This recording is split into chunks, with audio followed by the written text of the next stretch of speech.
Good afternoon. Right now we are going to start on a converter, which is an isolated DC-DC converter, which is known as dual active bridge. So a dual active bridge is also a DC to DC converter, and it comes under isolated converter category. But what happens in this particular case is we are going to have a DC source which is going to be converted into a high frequency AC with the help of an inverter, and that is going to be transformed into a higher or lower voltage with the help of a transformer. So this is a high frequency transformer, and what comes out here is stepped up or stepped down high frequency AC. Now this is going to be again converted into DC with the help of something like a rectifier. So this is again, there is a full bridge circuit which is going to convert that into DC. So there are basically two converters which are coupled together with the help of a high frequency transformer in the case of a dual active bridge. So that is the reason why we are calling this as dual bridge, two bridges together. So we are going to have an inverter on one side and rectifier on the other side. Both of them are going to be full bridge. So if we want the roles to be reversed, so if we want this to work as an inverter and this to work as a rectifier, that will allow again the power flow in the opposite direction. So the power flow in the opposite direction is also possible depending upon how we are operating these two converters. So one thing we have to realize is that when a power transfer between one AC source and the next AC source takes place, how exactly, what governs the power transfer between two AC sources? This we need to understand first before everything. So let us try to understand that. That is power transfer between two AC sources. Let's first try to understand this particular aspect. So this is very, very commonly taking place in power systems. So we are going to have something like a sending end voltage on one side. So let me call that as Vs. And that is going to be connected to the receiving end through a transmission line. So let me call the reactance of this transmission line as Xs. And we are going to have this as the receiving end voltage. So this is how a simple power system is represented in the form of equivalent circuit diagram. So let me call this as VR, and I'm going to say that this is probably lagging behind the sending end voltage by an angle delta. So I'm going to show this as minus delta. So here we are calling Vs as the sending end voltage and VR magnitude as the receiving end voltage.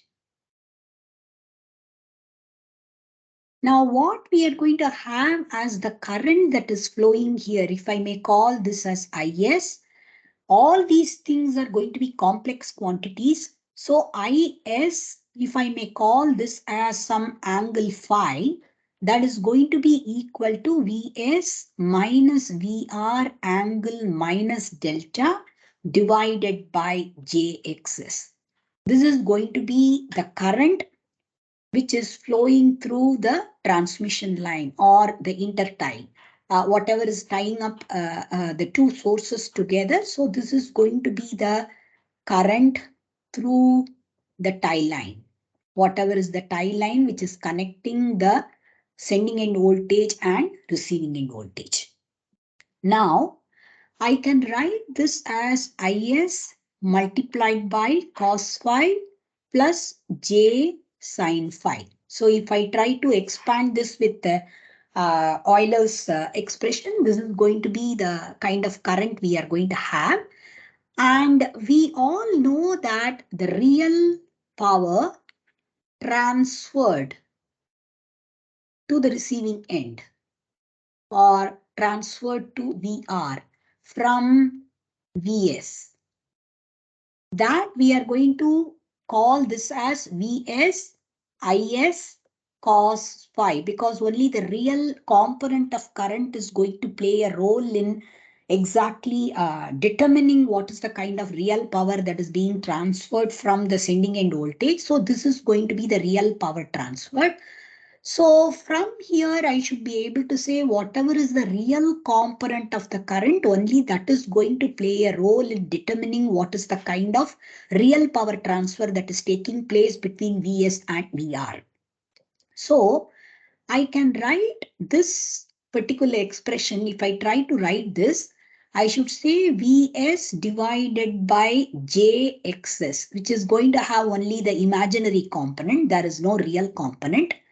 And VR angle minus delta, I should be able to write this as VR multiplied by cos delta minus J sin delta. And this has to be divided by Jxs. This is going to be Is as far as the overall expression is concerned. Very clearly, this portion will have only imaginary component, and even this portion will have only imaginary component. So the real component is going to be contributed only by this particular component, which is VR times J sin delta divided by Jxs. So from here, I should be able to write the Is cos phi s will be corresponding to VR sin delta divided by xs, because this j and this j, they will get cancelled with each other.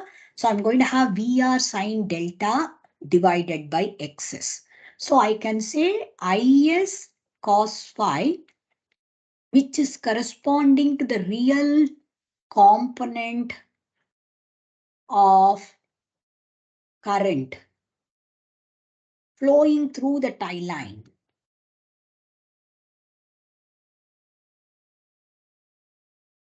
That is going to be equal to VR times sin delta divided by xs. So I should be able to write that the overall real power transferred from Vs to VR, that is sending end to receiving end, that is going to be Vs multiplied by Is cos phi, and Is cos phi already we have determined that to be VR times sin delta by xs. So this is going to be Vs VR divided by xs sin times sin delta. So the phase angle delta, which is actually existing between Vs and Vr, determines what is the power apart from the magnitudes of Vs, Vr and Xs. All three of them are going to play a vital role. So if Vs is leading Vr, then power flows from Vs to Vr. Whereas if Vs is lagging Vr, then power flows from VR to VS.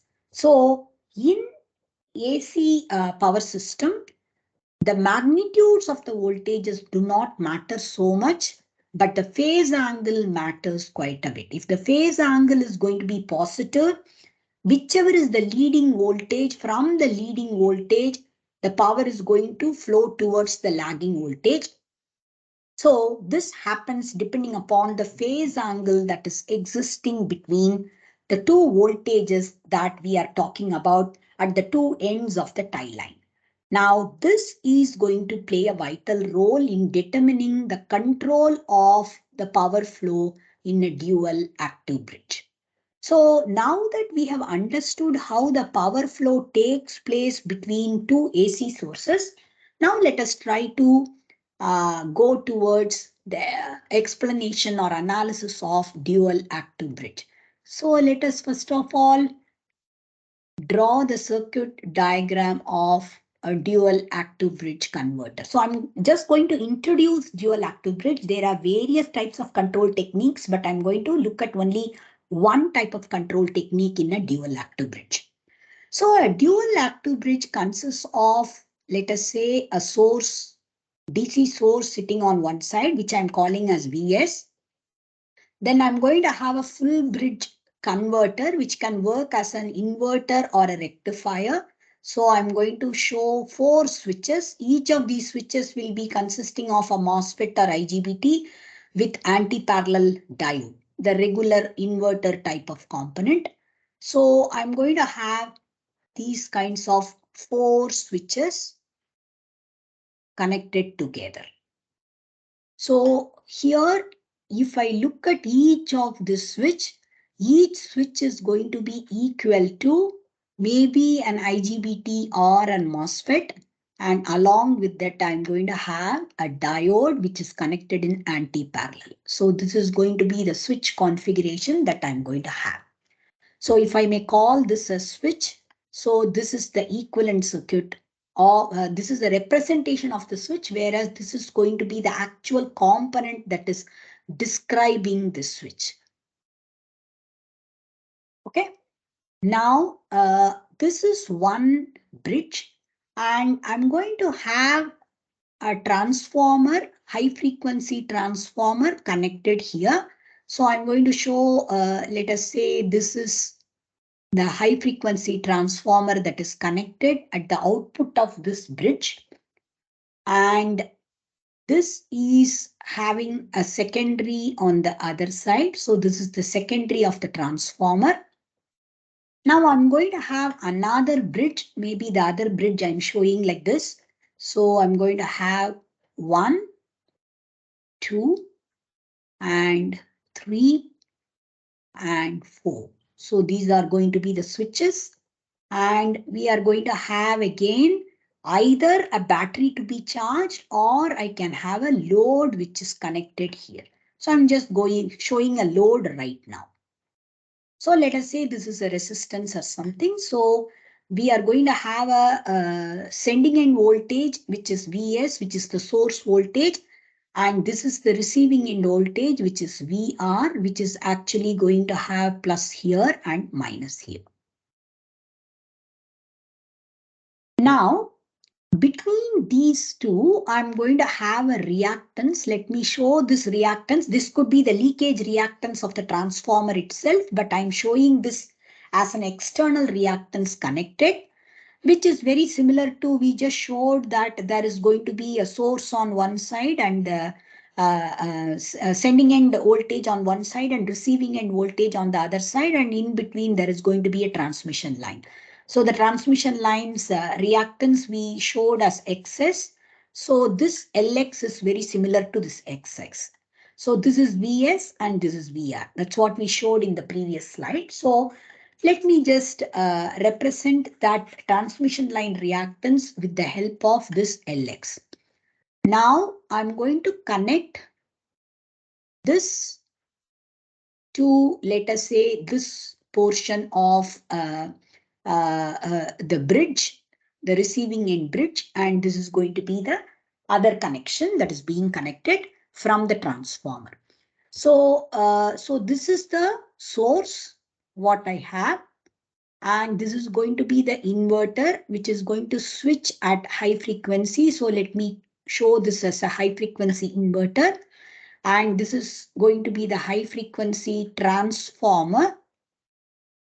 And this is the inductor or reactance.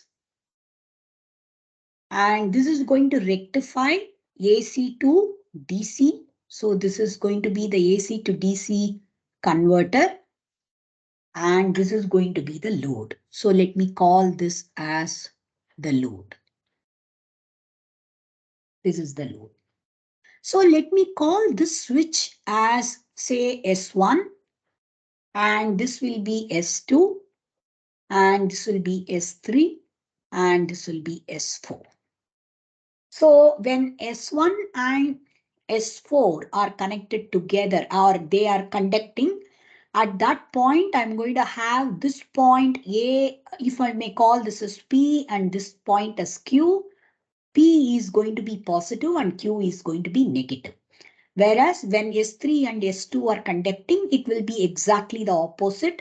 You are going to have a Q as positive and P as negative. So that is the reason why we get AC across this. P and Q will be alternately it will be positive and negative with respect to each other. That is the reason why we are getting AC voltage induced in the transformer or applied to the transformer.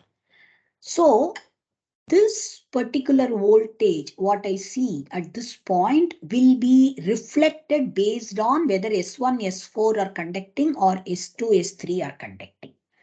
Whereas this particular voltage at this point is going to be determined. That is, voltage at point A is determined by which devices are conducting and what is the magnitude of Vs and what is the kind of turns ratio we have. If I have N1 turns here and N2 turns here, so voltage at A will be equal to Vs multiplied by N1, N2 divided by N1 multiplied by Vs. That's what we have written.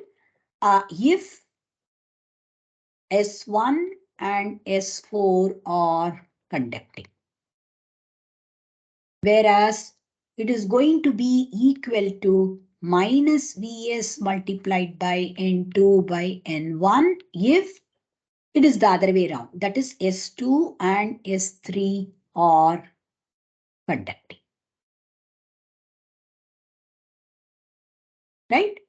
Whereas if I am looking at this point B, depending upon if I say that I'm going to have this as S11 and let me call this as S33, this will be S22 and this will be S44. So we are going to have the voltage at point B determined by what is the magnitude of VR and whether S11, S44 are conducting or S22, S33 are conducting. That is how it is going to be determined.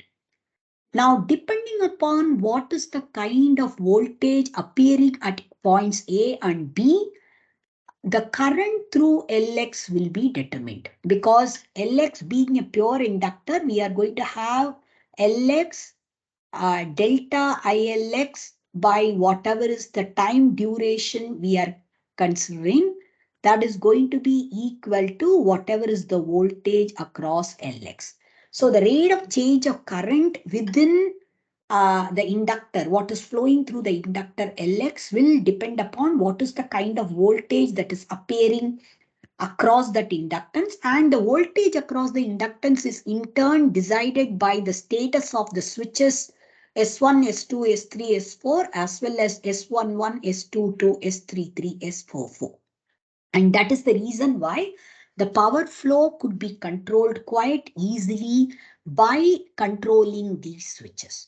So now let us try to draw the waveforms of current and voltages across the inductance, and also henceforth we would be able to determine really what kind of current is flowing through the load and hence how much is the power that is delivered to the load.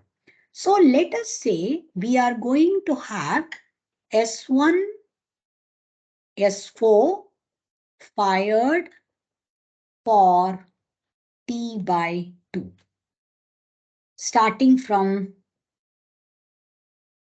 time T equal to 0. And similarly, let us say S2 and S3 fired for the next T by 2, starting from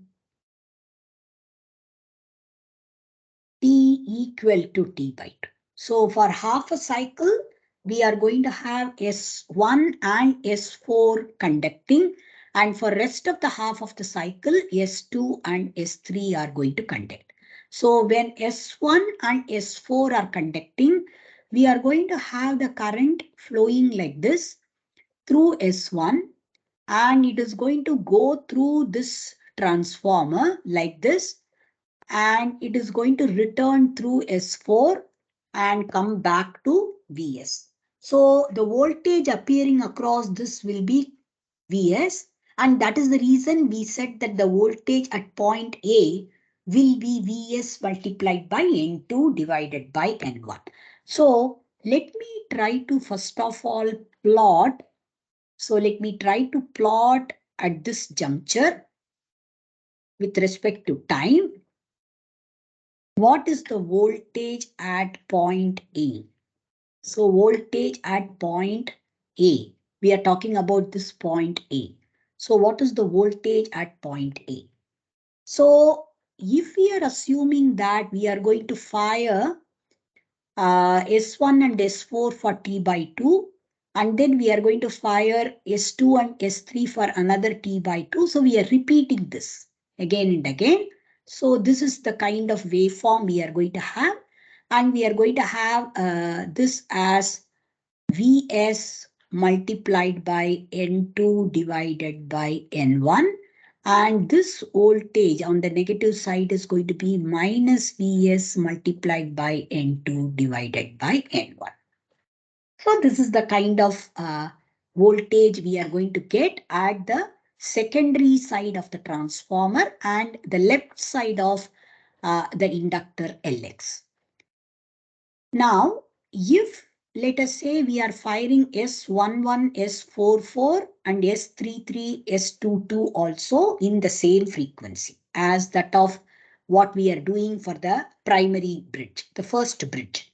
So, only thing is we are going to delay the firing of S11, S44 from S1, S4 by an angle theta, or I can say I'm going to just delay this firing of S11 and S44 is going to be delayed by certain period, which is dt divided by 2.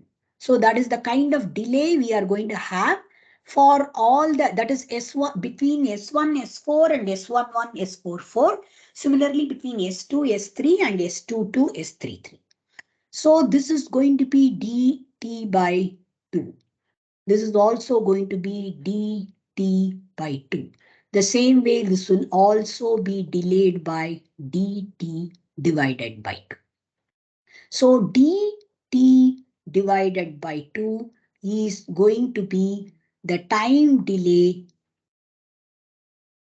between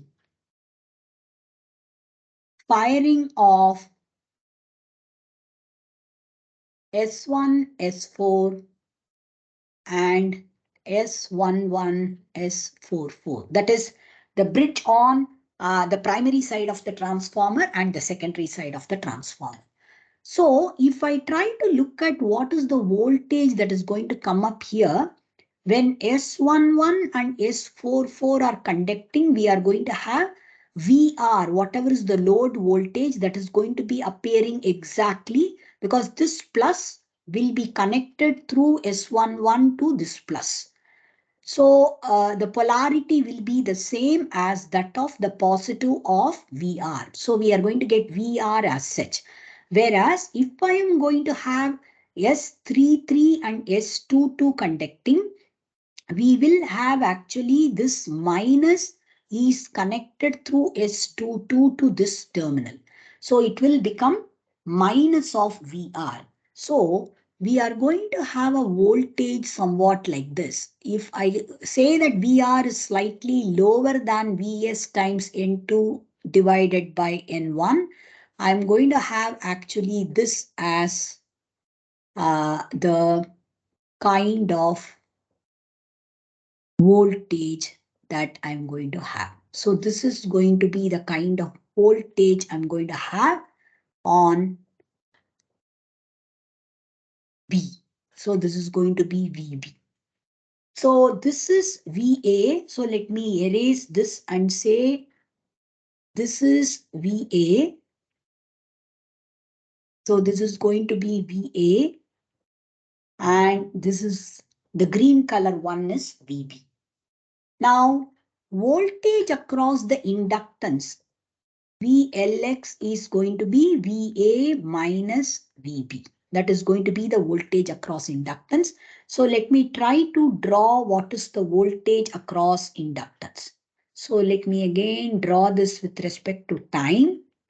And let me try to draw these time durations clearly. So this is dt by 2 and this is going to be half of the time period. This is again shifted by dt by 2. Now this is going to be the full time period, that is one cycle is over at this point. So this is going to be dt by 2 again, delayed by dt by 2. And this is the way it is going to be. Okay. Now this entire thing is T by 2. And again, this entire thing is going to be another T by 2. So this is the way we are going to have each of the half periods. Now, VA minus VB, if I try to look at it, during this interval from 0 to dt by 2, I am going to have actually VA is Vs multiplied by N2 by N1. And this particular voltage, I should say the magnitude wise, this is going to be VR, that is the receiving end voltage or load voltage, and this is going to be minus VR. So we are going to have Vs multiplied by N2 by N1 minus VR. So we are going to have actually the summation of these two is going to appear as the total voltage, which is going to be Vs multiplied by N2 divided by N1 plus VR. So this is what is VLX. Let me write this as VLX. So VLX is going to be given by this green color waveform. Now, if we look at from dt by 2 until t by 2, both VA and VB are positive. So Vs multiplied by N2 by N1. From that, I have to subtract VR. So I'm going to have Vs multiplied by N2 by N1 minus VR, which is probably going to be the magnitude during this particular duration. So this is going to be Vs multiplied by N2 by N1 minus VR. This is going to be the magnitude. Whereas, if you try to look at it from t by 2, so this is the t by 2 duration. So this is 0, this is dt by 2, this is t by 2. So this is going to be t by 2 plus dt by 2, and this is going to be t. Now this is going to be t plus dt by 2, and this is going to be 2t. 3t by 2.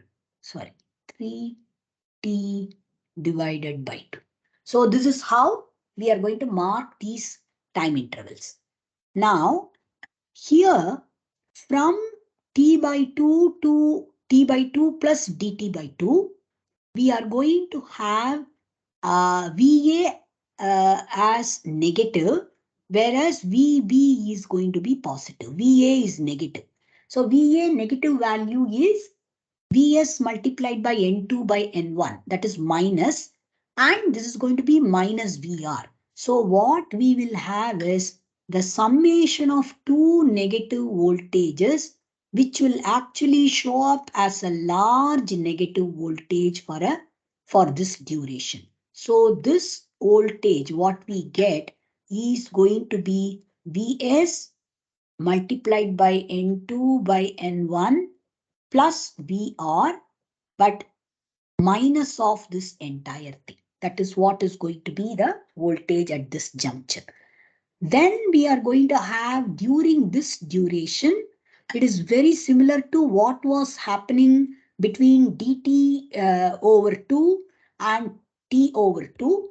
The same thing is going to happen from this point until this point, but with a negative sign, because Vs multiplied by N2 by N1 is the magnitude of the voltage at point A, but that is a larger negative magnitude, and this is going to be a smaller negative magnitude.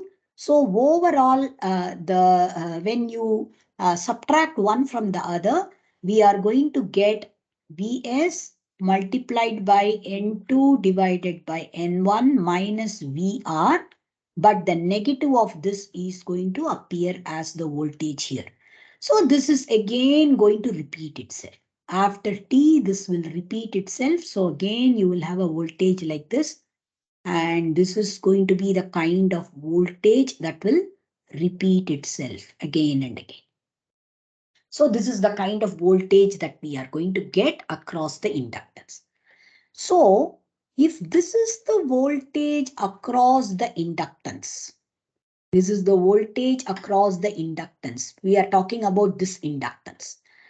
So the current through an inductance, the rate of rise of current through an inductance is dependent upon the voltage across the inductance. So if I'm going to have a positive voltage, the current will rise.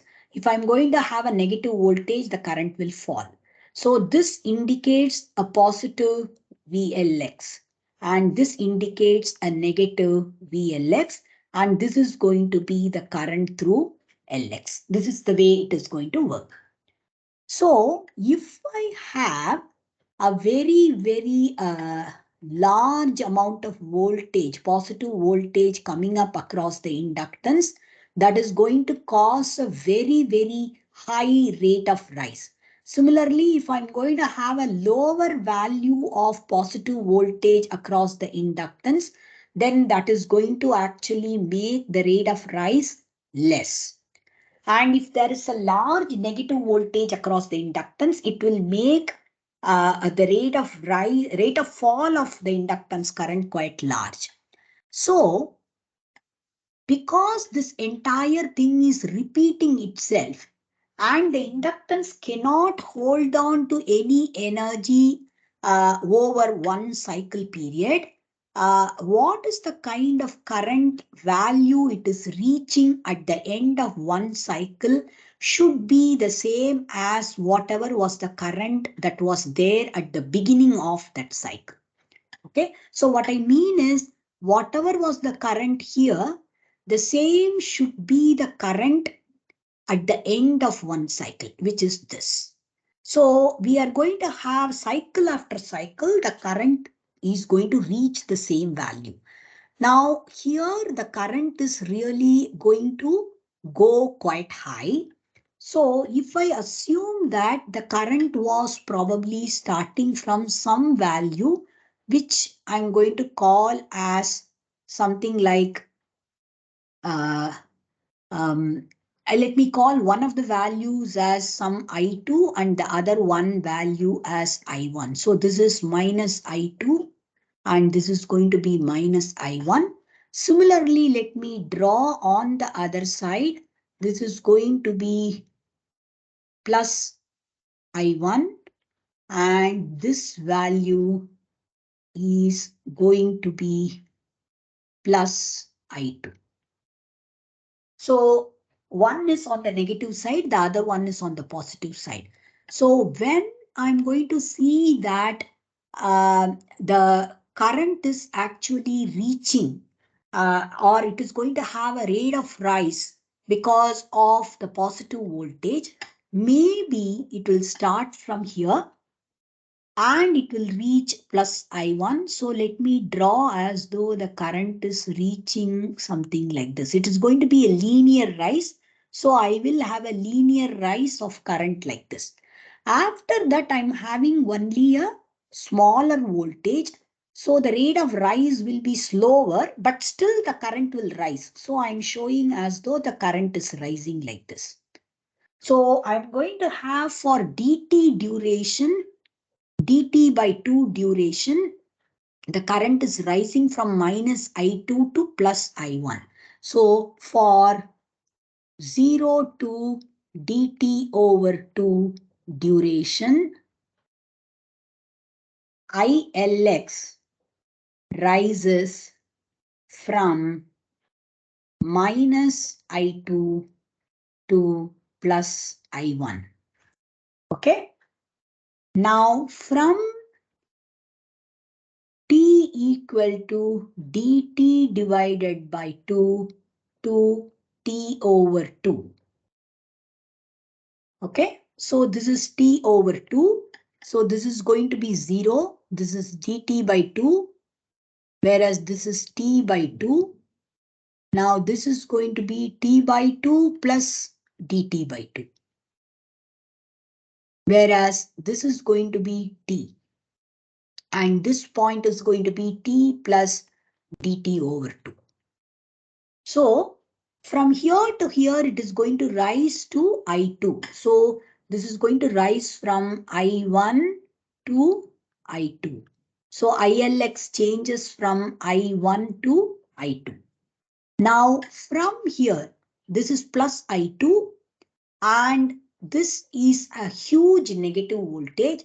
So from here, the current actually is going to come down linearly. So I should show it as though it is coming down linearly. So this is the time axis that I have drawn. So I'm going to have the current coming down linearly during this portion. So this has to be something like a straight line. So this will come down like this.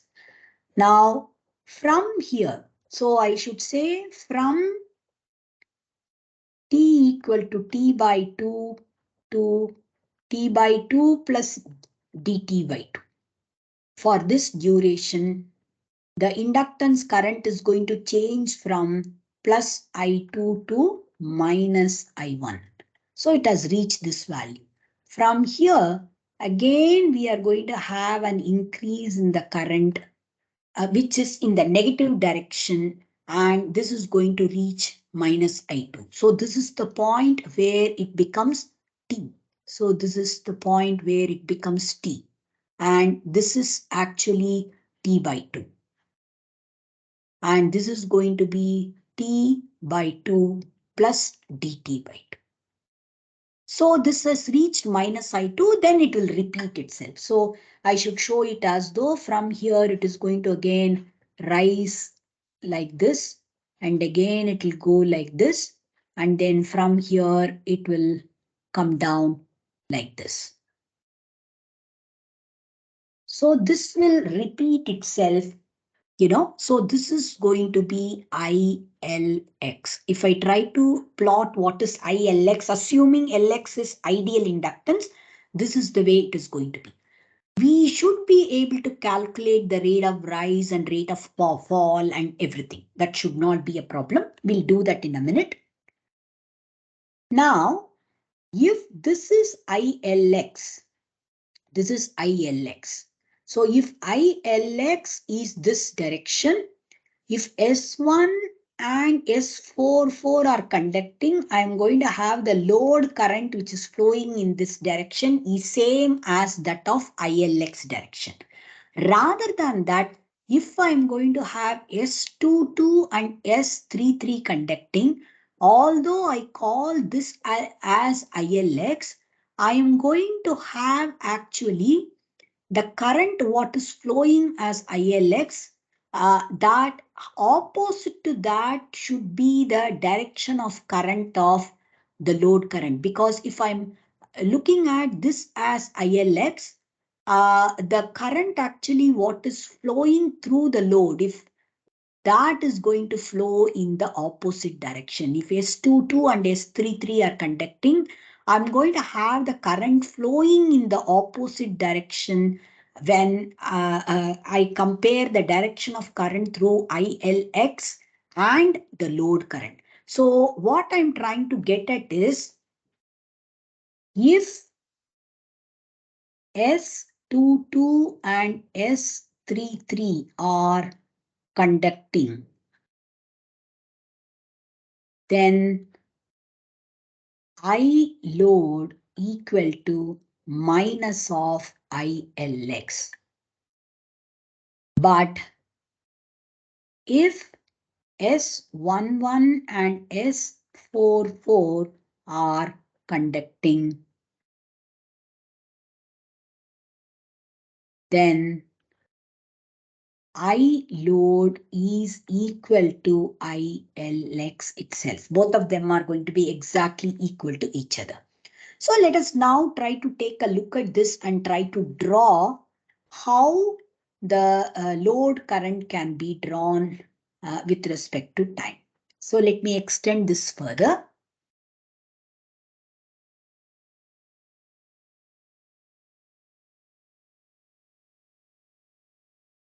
So if you look at it, we said that initially from 0 to T by 2, S1, S4 are conducting, and T by 2 to T, S2, S3 are conducting. So whenever this blue positive is coming, we have S1, S4, and we are having S2, S3 here. Whereas whenever this green positive is there, we are going to have S11, S44 conducting. Whereas when the green negative is there, we are going to have S22 and S33 conducting. So let me clearly write that down. I can say from 0 to dt over 2, we are going to have S22, S33 conducting. Now dt over 2 to t divided by 2 plus dt over 2, we are going to have S11 and S44 conducting. And we are going to have from t by 2 plus dt over 2 to the next one, that is t plus dt over 2. Okay, so that is again going to be S22, S33. So this is the kind of cycle we are going to have for converter 2. This is for the converter on the secondary side of the transformer.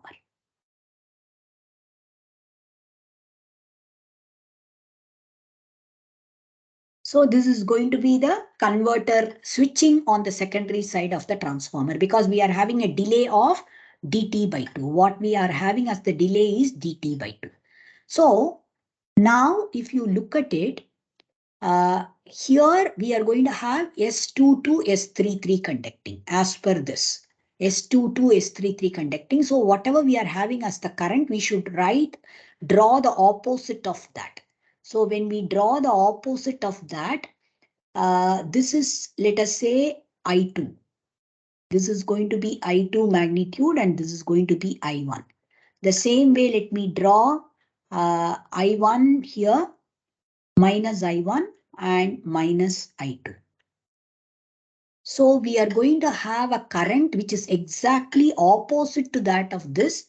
So I should have a current flowing from here and reaching I1. So something like this. I should have a current like this. Now, after that, so during this duration, we have S11 and S44 conducting. And that will continue until here. right? Because it is from dt over 2 to t by 2 plus dt over 2. So here the current has to come up as it is. So I have to just abruptly show a change in the current, which is actually happening through the load. So the current will go like this, and I should show as though the current is abruptly going until this I1, from minus I1 to plus I1, and then it is going to increase like this to I2, and it will come down again until this point, that is I1. So it is going to come down to I1 like this. So again, if you look at it here, we are going to have S22 and S33 conducting. Because S22 and S33 are conducting until here, I should have actually the reverse of. So abruptly, this has to again jump up like this. And again, this should be I1 and it should go up till I2 like this. And whatever is the current here, it should be the opposite of this. So from here, it is going to come down like this. So this is the kind of current we are going to have. So this has to be drawn again and again, and this is going to be the load current basically. So this is the load current what we are looking at. So the load current we have drawn based on what is the current through Lx, and along with the current through Lx, we are also looking at which are the devices which are conducting in the bridge in the secondary side. So if S11 and S44 are conducting, we are translating ILX as it is. Whereas if S22 and S33 are conducting, we are actually drawing the reverse of ILX. So this is going to be the load current. So if this is the load current, if we say that the current versus time plot integrated over time or over t by 2. For half a cycle, if we integrate this and the integral is divided by t by 2. And if we are able to divide this integral is divided by t over 2, then that should give me what is I load average. So what I mean is, if I may call this area, whatever I have got here, as A1, if I call this area as A2, so this area is A2, this area is A1, and I'm going to call this area until here as A3. So this is essentially the total amount of area occupied by the current versus time curve. So I should say A1 plus A3 minus A2 should give us what is the integral of current over T by 2. So this should give us the overall integral of the current over T by 2. So now let us try to calculate this areas. So I'm going to remove these things, and then now I'm going to do the calculation for this areas A1, A2 and A3. Now, if I may call this particular this duration as some T1. Okay, so what is T1? I have to first of all calculate T1, but area A1 will be equal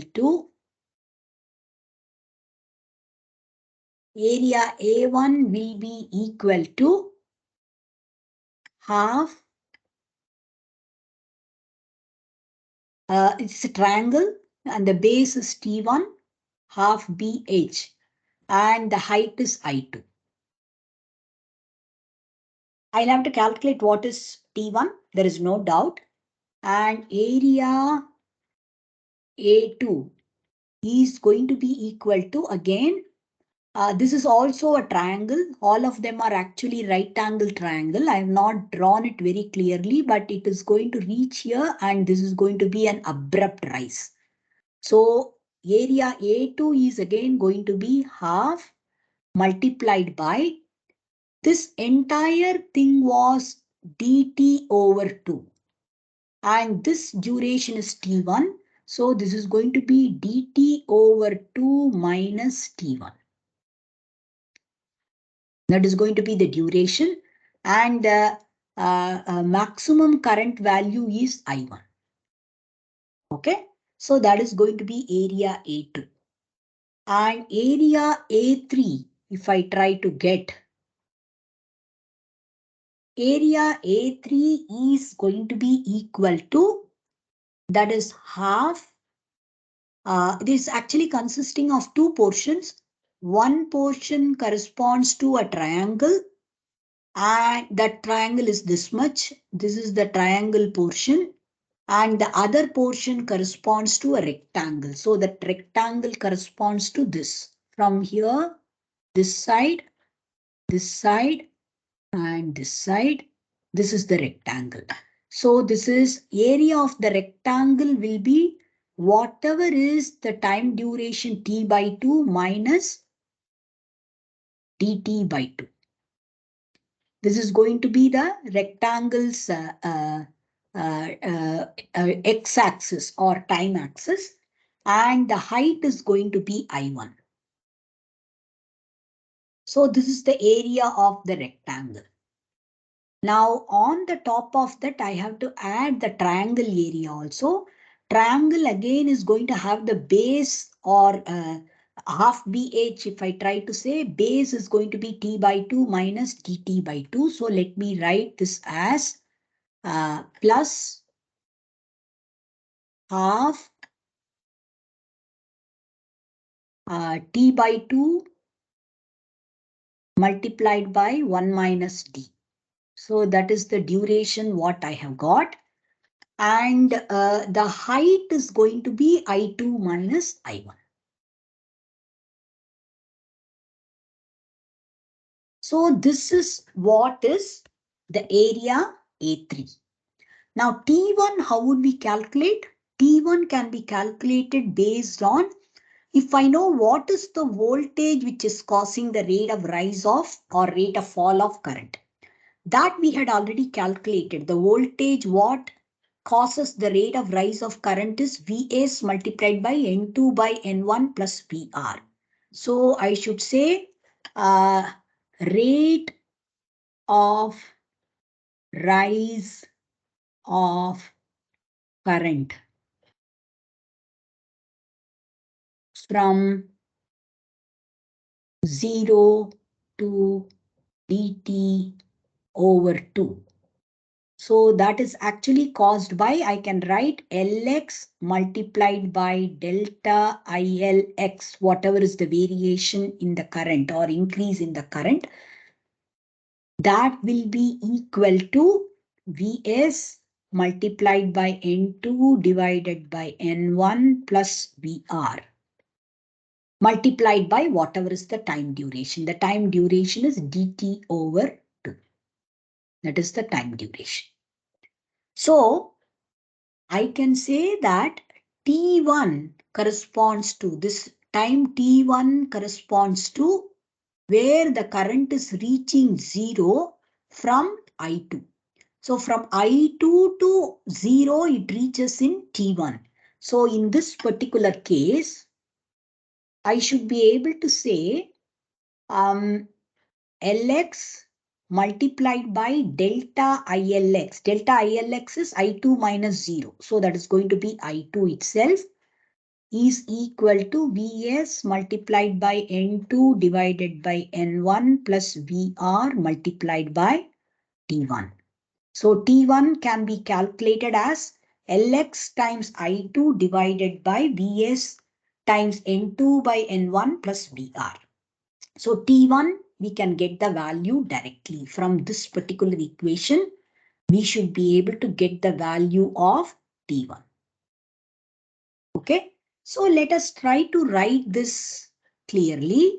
So area A1 is going to be equal to half Lx I2 square, because I2 multiplied by I2, because we are substituting for T1, divided by Vs N2 over N1 plus Br. So this is A1. Similarly, A3, A2, let us try to write. If we look at the voltage during this current I1, that is when it is rising from I1 to I2, the voltage is Vs multiplied by N2 divided by N1 minus Vr. So let us again try to write that. So when the current is rising from I1 to I2 in the duration dt over 2 to t over 2. This is the duration when it is rising from this value to this particular value. So I should write Lx multiplied by I2 minus I1. That is the kind of variation that is happening, is equal to um, um, the voltage that is available is Vs multiplied by N2 over N1 minus Vr. This is the voltage available. And the time duration is T by 2 minus dt by 2. So that is 1 minus d multiplied by t over 2. So this is the kind of slope we are having during the duration of dt over 2 to t over 2. So area A2 corresponds to not really that duration. Area A2 corresponds to still dt over 2 duration only. So the slope itself is the same. Only thing is the current is changing from 0 to I1. Okay. So this particular slope, when we are talking about this particular slope, this corresponds to actually area A3, not really area A2. So we don't have to worry too much about it. So let us first of all try to write this area A2. The slope is now corresponding to 0 to I1. Current rises from T1 to duration T1. When we talk about duration T1 to dt over 2, the current is rising from 0 to I1. So for that, let us try to write from T1 to dt over 2, current rises from 0 to I1 or varies from 0 to I1. So because of which we should write again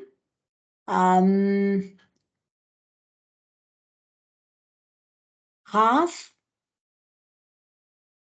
I should be able to write this particular thing, that is Lx times I1 is equal to Vs multiplied by N2 over N1 plus Vr multiplied by whatever is the time duration, that is dt over 2 minus t1. That is what it is. Dt over 2 minus t1. Okay. So, and for T1, we have got already this particular expression. So, we should be able to write this as half dt over 2 minus T1 multiplied by I1, right? So dt over 2 minus T1 will be Lx I1 divided by Vs multiplied by N2 divided by N1 plus Vr. So we are going to use this portion and then substitute that here. That is half multiplied by Lx I1. I1 into I1, it will be I1 square divided by Vs N2 over N1 plus Vr. So we are basically deriving what is area A1, what is area A2. And the last area which is corresponding to this area A3, which is T by 2 minus dt by 2 multiplied by I1 plus half T by 2 multiplied by 1 minus d I2 minus I1. So let us now try to put that together. So these are A1, which is half Lx divided by Vs N2 divided by N1 plus Vr. This is A1. And A2 is the same thing, but with I1 square. So we have to write I2 square minus I1 square. This will be A1 minus A2. So this is what is A1 minus A2. Okay. Now we should also be able to write A3. A3 corresponds to, we wrote this already, T over 2 multiplied by 1 minus D multiplied by I1 plus T over 2 multiplied by 1 minus D multiplied by I2 minus I1 divided by 2. Okay. So we should be able to take this T over 2 multiplied by 1 minus D as a common factor. And this is I1. This is I1 minus I1 by 2. So that will be I1 itself, I1 by 2 itself. So I1 plus I2 divided by 2. So this is what we are getting as A3. So overall, when we talk about A1 plus A2, A3 minus A2 divided by T by 2 is the average load current. So that we should be able to get as this is half Lx. So it has to be divided by T by 2. So I can write 2 by T times half Lx divided by Vs multiplied by N2 divided by N1 plus Vr. And this we should be able to write I2 plus I1 multiplied by I2 minus I1. A square minus B square. A plus B multiplied by A minus B. And the last one, I should be able to write this as, I have to multiply again this by 2 by T. So this T by 2 and T by 2, they will get cancelled. So I should be able to write this as 1 minus D multiplied by I1 plus I2 divided by 2. Okay. Now we should be able to get the expression for I2, I1 or I2 plus I1 as well as I2 minus I1 because we know the voltages from in the initial duration, the current was rising from minus I2 to plus I1. So I should be able to say during this duration, the total delta ILX will be I2 plus I1. So if I say LX delta ILX by dt by 2 is equal to this voltage VLX. Okay. So if I try to write for this particular duration, I should be able to write this as for 0 to dt by 2 duration, current rises from minus I2 to plus I1. So delta ILX will be I1 minus I2. So that will be I1 plus I2. So I should be able to write this as Lx multiplied by I1 plus I2 equal to whatever is the voltage, which is Vs multiplied by N2 by N1 plus Vr multiplied by dt by 2. So we can get an expression for I1 plus I2 without any difficulty. The same way, we should be able to get an expression for the rise in the current is from I2 to I1 to I2 during this particular portion. So we should be able to get an expression for I2 minus I1 during this portion. So we can say for dt over 2 to T over 2, current rises from I1 to I2. So delta ILX will be I2 minus I1. So I can write again LX multiplied by I2 minus I1 equal to Vs multiplied by N2 divided by N1 minus Vr. That has to be multiplied by T by 2 minus dt by 2. So T by 2 multiplied by 1 minus T.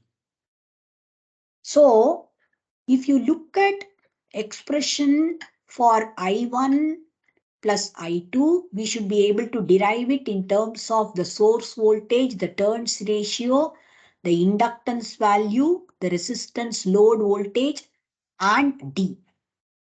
The same way, I2 minus I1 also can be derived in terms of the source voltage, the turns ratio, the resistance voltage, and 1 minus T.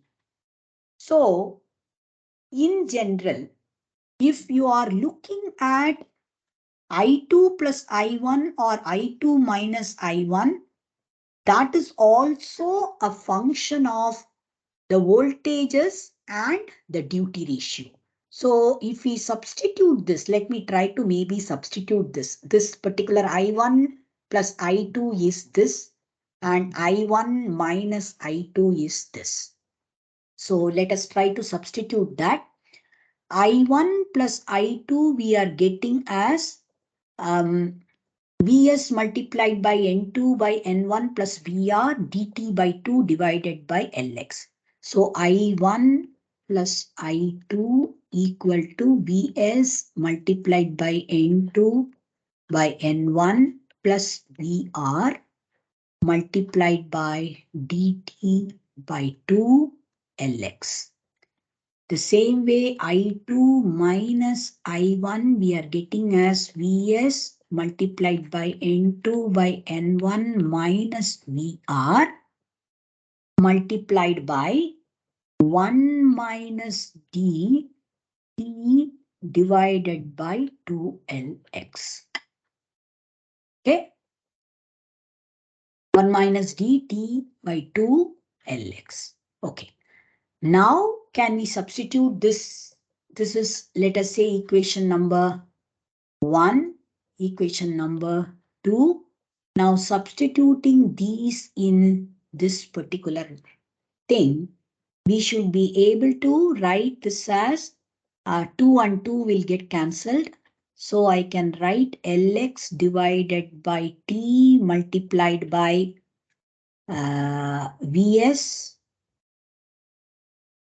N2 divided by N1 plus Vr. So this has come up as the first portion. I2 plus I1 is Vs multiplied by N2 divided by N1 plus Vr multiplied by dt divided by 2Lx. So again, I should be able to cancel this Lx with this Lx, this t with this t, and this with this. We are yet to put only I2 minus I1. So I2 minus I1 will come out to be, I2 minus I1 will come out to be Vs multiplied by N2 divided by N1 minus Vr multiplied by 1 minus d times t divided by 2Lx. Okay, so this is this particular I2 minus I1. So from here, if you look at it, only d by 2 was remaining. So d multiplied by 1 minus d times t by 2, Vs multiplied by N2 by N1 minus Vr divided by 2Lx. This is what is remaining as the expression corresponding to this. Now this has to be added to now 1 minus d times I1 plus I2 by 2. I1 plus I2 by 2 is Vs multiplied by N2 divided by N1 plus Vr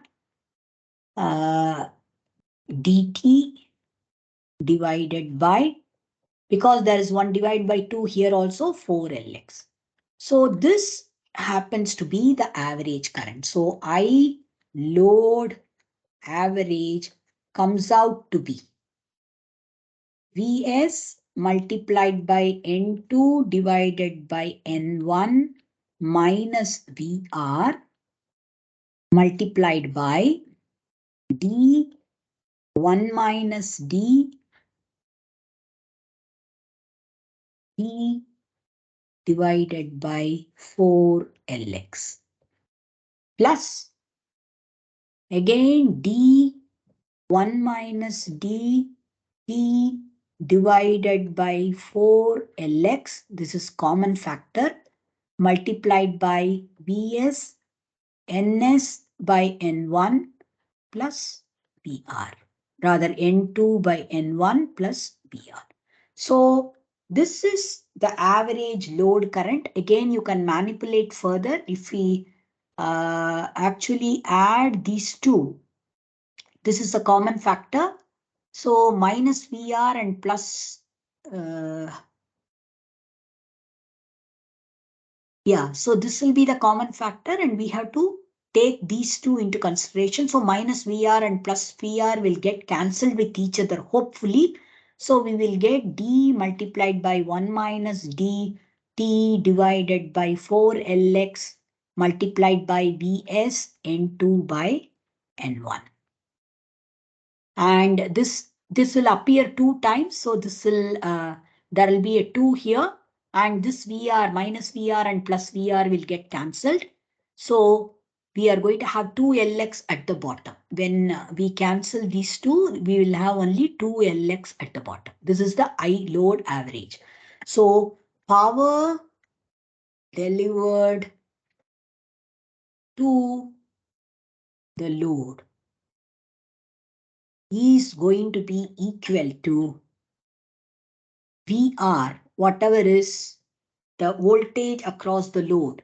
Either we can say that, or we should be able to say this I load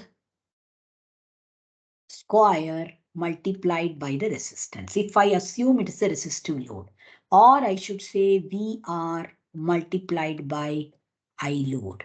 So VR, if I just say this is D 1 minus d Vs and N2 divided by N1 divided by 2F. Whatever is the frequency at which this particular converter is being switched, this has to be multiplied by VR. So this is going to be the power delivered to the load. So the bottom line is we should be able to adjust the amount of power being delivered based on the adjustment of D. That is how long I am delaying the second converter firing or the secondary side converter firing as compared to the primary side converter. That should be able to give us very clearly adjustment of power being delivered to the load.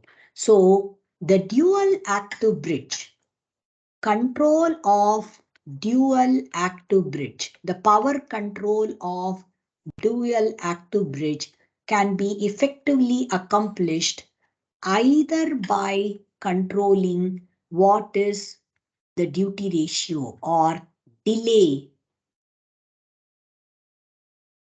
of converter to firing as compared to converter 1 firing.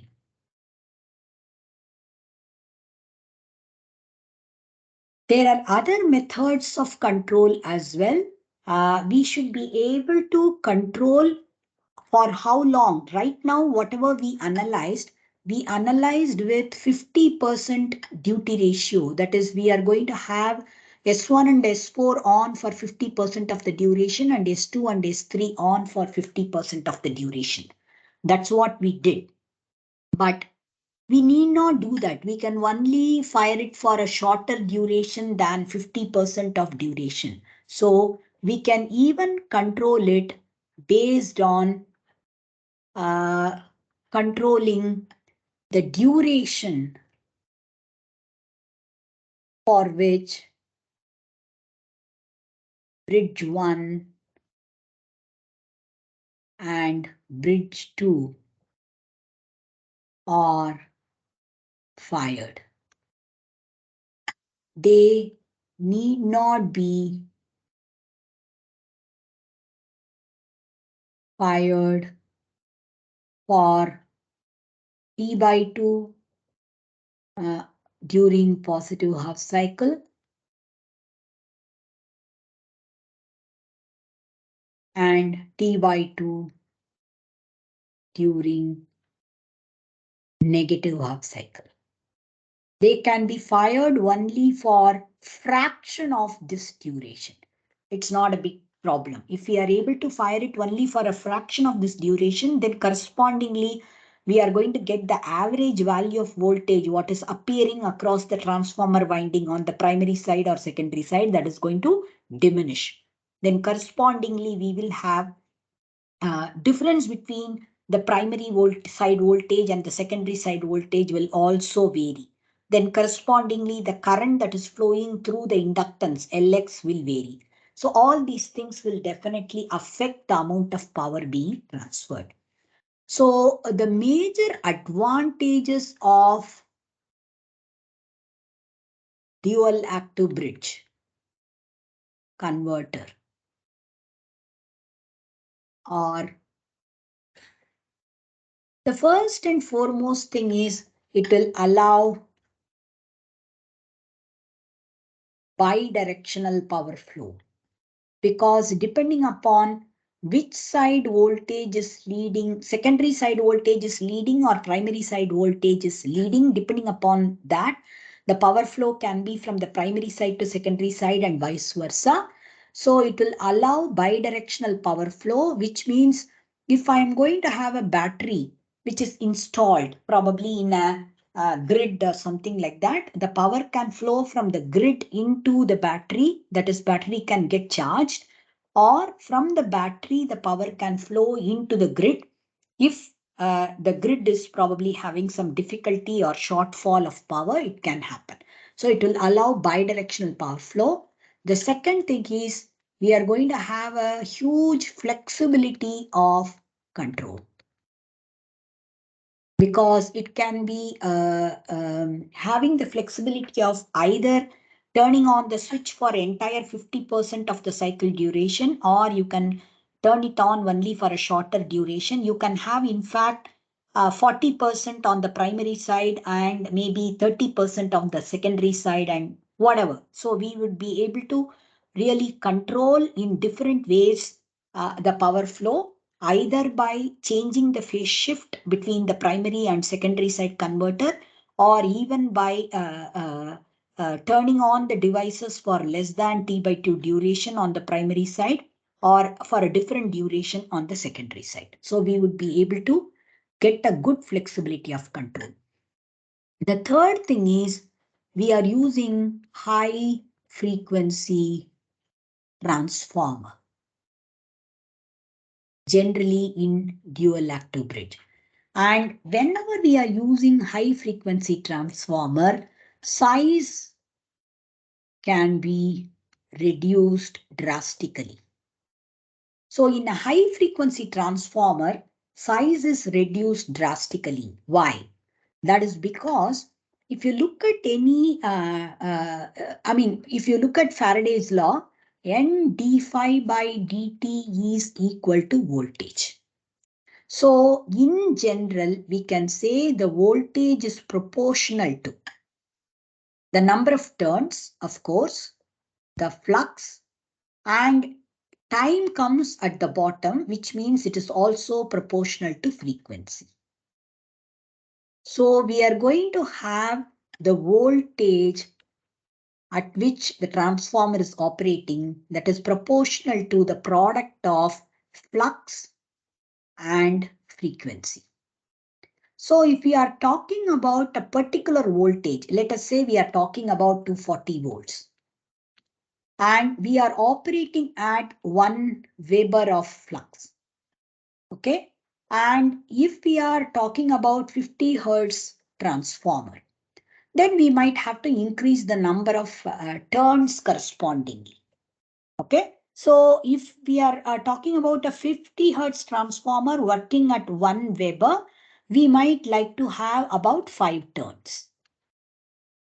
If we are talking about the same 240 volts or 250 volts transformer, but if we are talking about again the same 5 number of turns, but if we are working with 5000 Hertz, which is actually 100 times the original frequency what we have got here. In that case, the flux could be 1 by 100 Weber. So correspondingly, the flux can decrease enormously when we increase the frequency. If the flux decreases, that means we can, for the same flux density, the area can be minimized. So if flux decreases for the same material, where the flux density is already fixed for every material, what is the kind of flux density it can handle? So B is fixed, flux density is fixed, then area can be decreased. Area of cross section that can be decreased. So the core area, if the core area can be decreased, the area of cross section is decreased, that means the transformer will be miniaturized. So cross-sectional area decreases. So the transformer can be miniaturized. That is the reason why in many of the SMPS circuits, what you see inside the personal computer, PC, we use generally very high frequency transformer. So the size can be miniaturized. It can become much smaller as compared to the normal power supplies, what you see that are being used in the laboratory. This is one reason why many of the aerospace electronic systems They all use again 400 hertz or 500 hertz machines rather than 50 hertz machines, which we use on the land. When we look at any of the machines that we use in most of the industries, all of them work in 50 hertz or 60 hertz. In USA and Canada, they work on 60 hertz. In India, they work on 50 hertz. So generally, you are going to see that the frequency at which our machines operate in industries, they are all 50 or 60 hertz. But in aerospace electronic systems, generally we want to minimize the space. So aerospace electronic systems, generally all the electrical machines that are used there will work in 400 hertz or 500 hertz.